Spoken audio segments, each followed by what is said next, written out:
What's going on, everybody? My name is Mitch. Welcome back to the series I'm Turning 30, where I, Mitch, talk about my journey up to turning 30, whether that's my past experiences, things that are happening to me currently, or things that will happen to me in the future.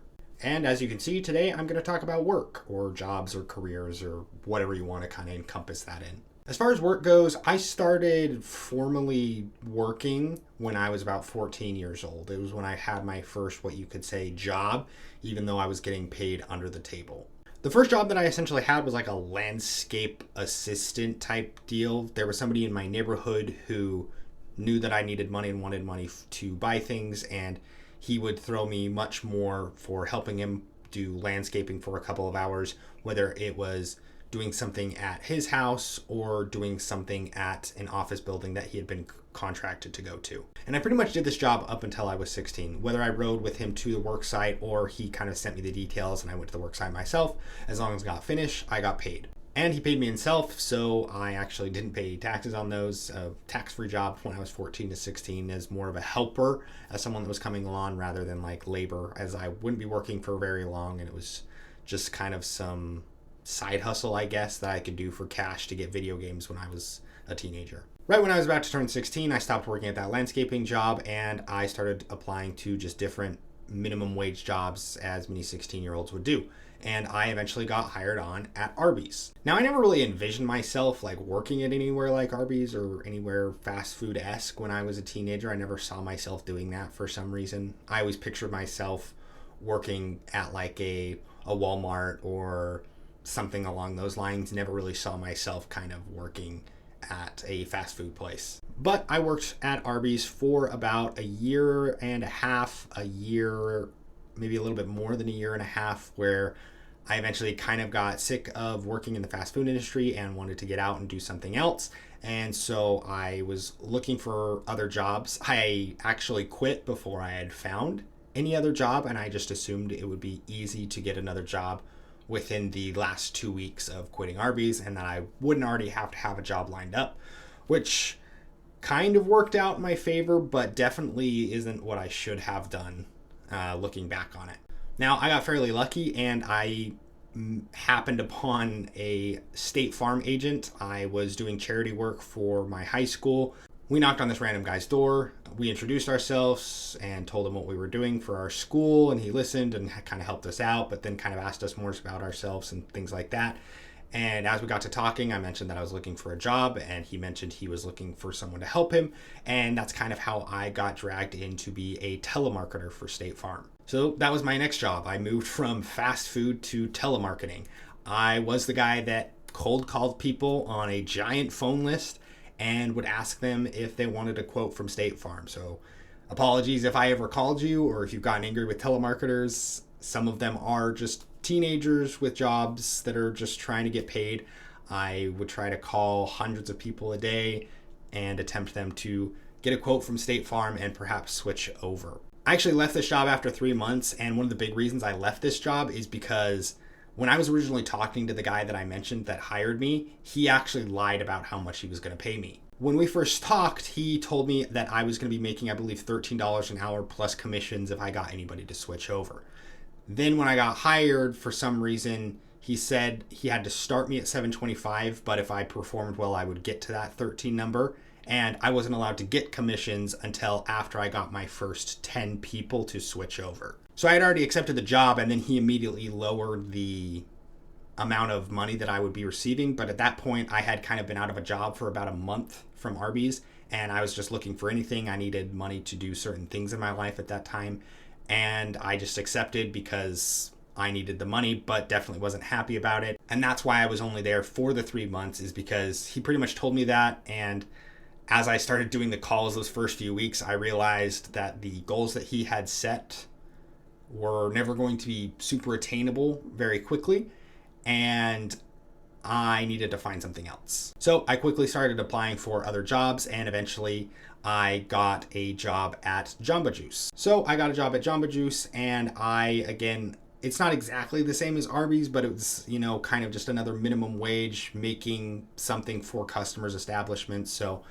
just got a job there, and it was actually a pretty good time. I didn't work there for a super long time. I want to say I worked there for 9 months, and the only reason I didn't work there longer is because soon after working at Jamba Juice and getting hired, I was getting ready to go on a religious mission and leave to go out of the country for 2 years. So I couldn't work there longer than the 9 months that I was there. Something I will say about Arby's and Jamba Juice is that I never got sick of the food or drinks or smoothies or anything that they really had. To this day, I still like going to Arby's, and to this day, I would really like a Jamba Juice, even though they're hella expensive right now. I still like going to those two places, which isn't very common after working there. I think a lot of people prefer not to eat at the places that they worked at when they were that age, or they like them a lot less. I don't think I like them any less at all. They were pretty good work environments. I never really got sick of the food, and I would still visit them if they had them in Japan, but they don't. But if I was back in the US, I would still go to them. Now, the religious mission doesn't really count as a job. I wasn't technically paid, even though I was given like a stipend or something. It wasn't paid work, it was volunteer work.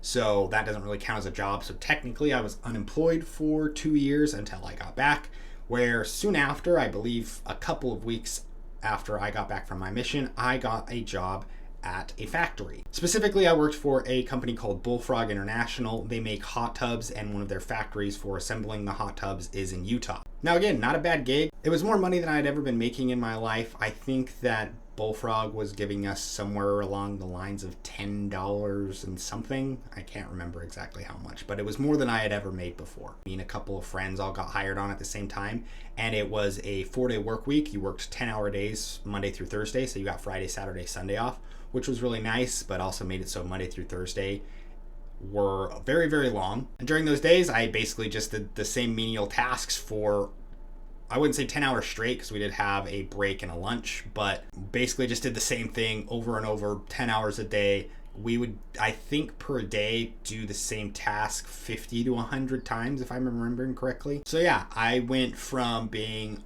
in fast food to telemarketing to kind of fast food again, to the long unemployment volunteer work time, to an assembly line.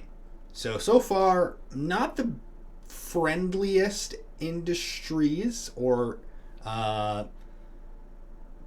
highest rated industries to work at. After about 4 or 5 months of working on the assembly line, I eventually got contacted by one of my sister's friends that had an office nearby to where I was working. I had mentioned that I didn't see myself doing the assembly line thing for a long time, but it was a good transition to kind of get back in the workforce. And my sister had a friend reach out to her saying she was looking for somebody to work in this office that was pretty close by to this factory. So I decided to apply to this job, and I ended up getting it. And little did I know that this one event of my sister's friend, who was a manager at this company at the time, reaching out to me would be a large part of my 20s and change a lot of who I would meet and where my life would kind of head. There's a lot of things that happened because of this job that I got. I definitely can't share them all. One, because of privacy, and two, because I worked at this next company for 7 years. It was basically all of my 20s. From 21 to 28, I was working for this company. Now, when I started, this company was called Cardin Outreach. This company was not a collections company, isn't what they called themselves. It kind of seems like that, but they're not technically. Especially like legally, they're not a collections company. They're like a pre-collections company where they're the people that essentially try to help people not go to collections. There's no interest that gathers up. There's no charges that they put on.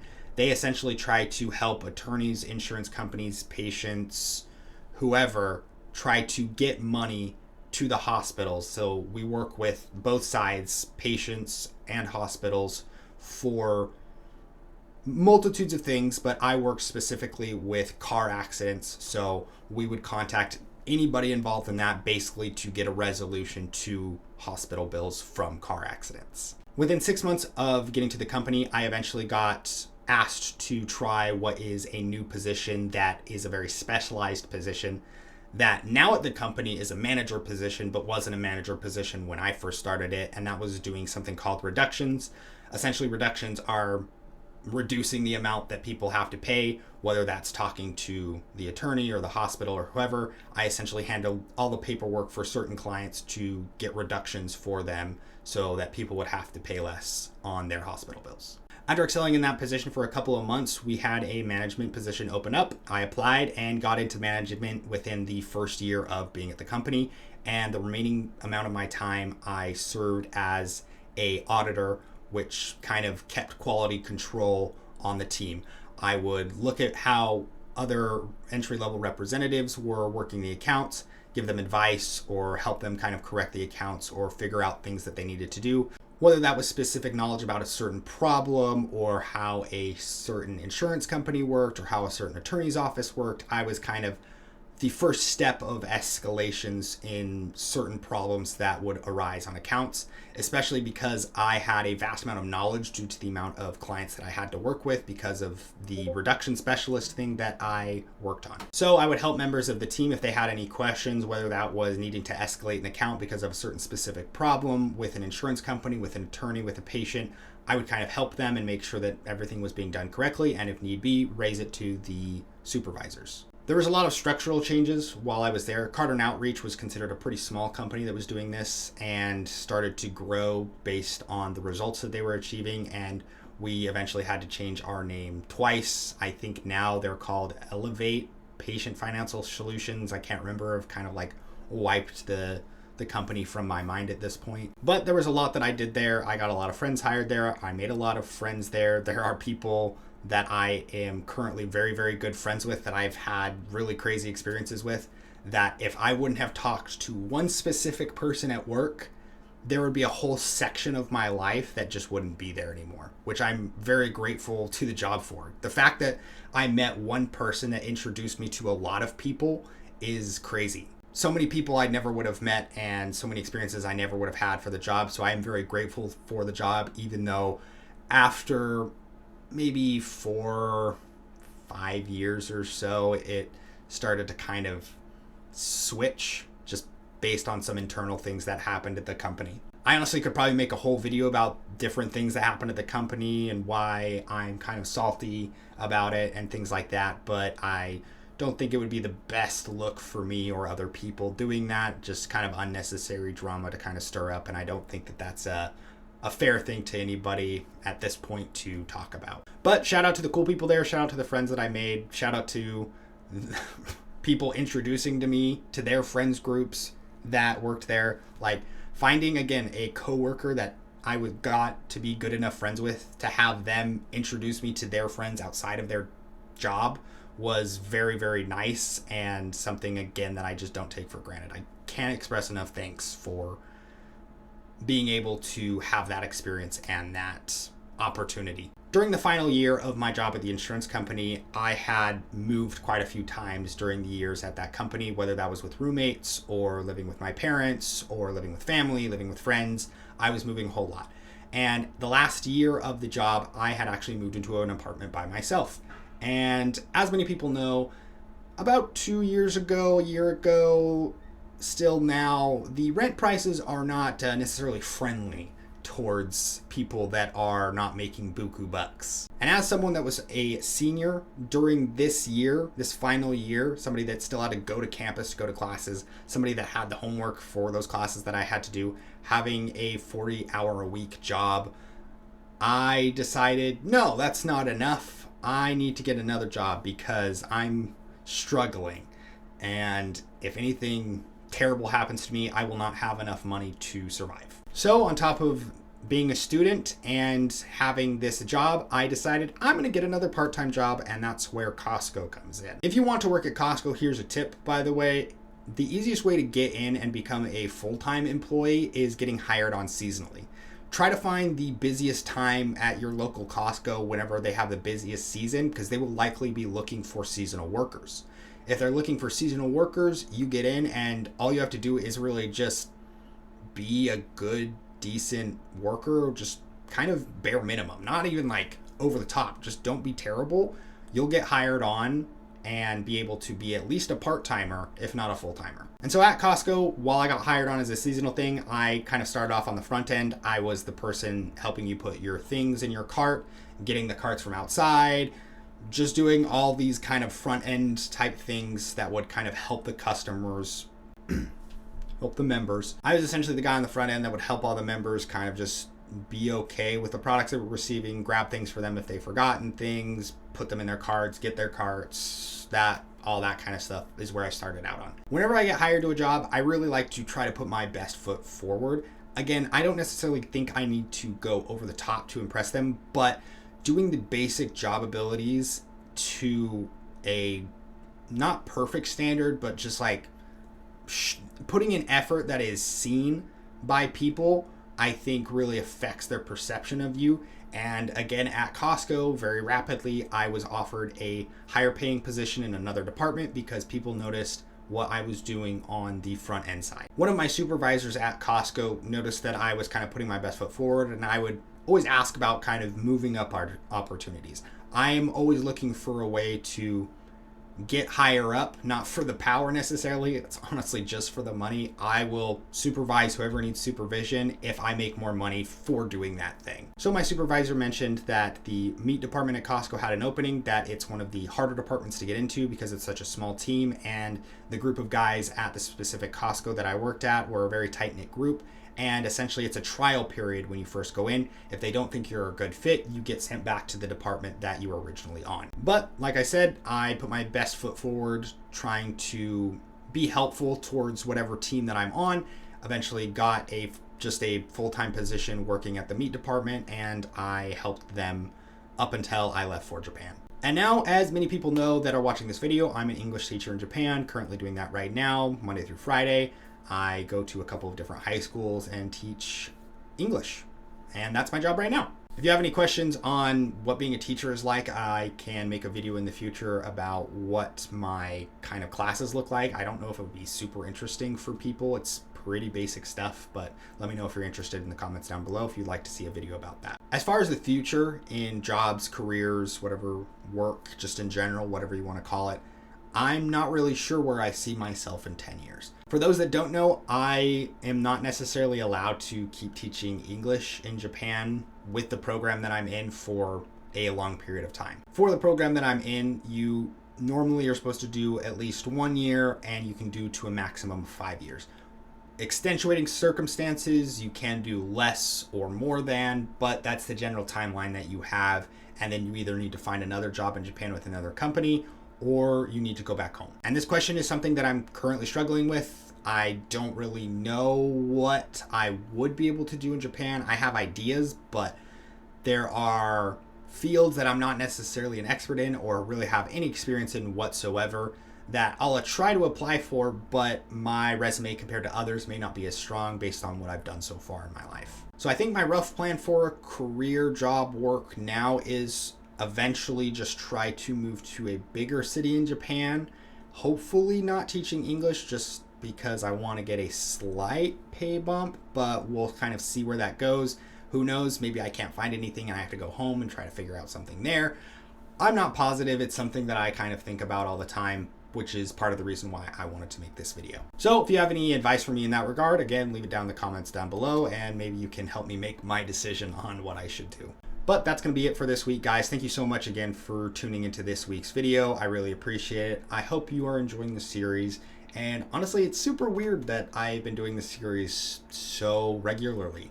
I know I'm pretty good at keeping a schedule, but sometimes it's just like I forget to do a video and the weekend kind of rolls around before I'm going to post. I'm like, oh yeah, I need to film, and I don't really know what I'm going to talk about. And then I look at my list of topics. I'm like, this one sounds good.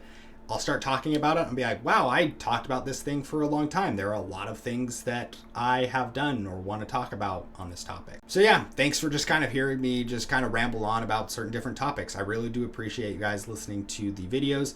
If you have any, again, suggestions about what you want me to talk about, again, leave it down in the comments down below, or just message me wherever we are mutuals or wherever you can get a hold of me, and I will see if I can work your topic into a video. But yep, that's going to be it. Once again, guys, thanks, and I'll see you guys later. Peace.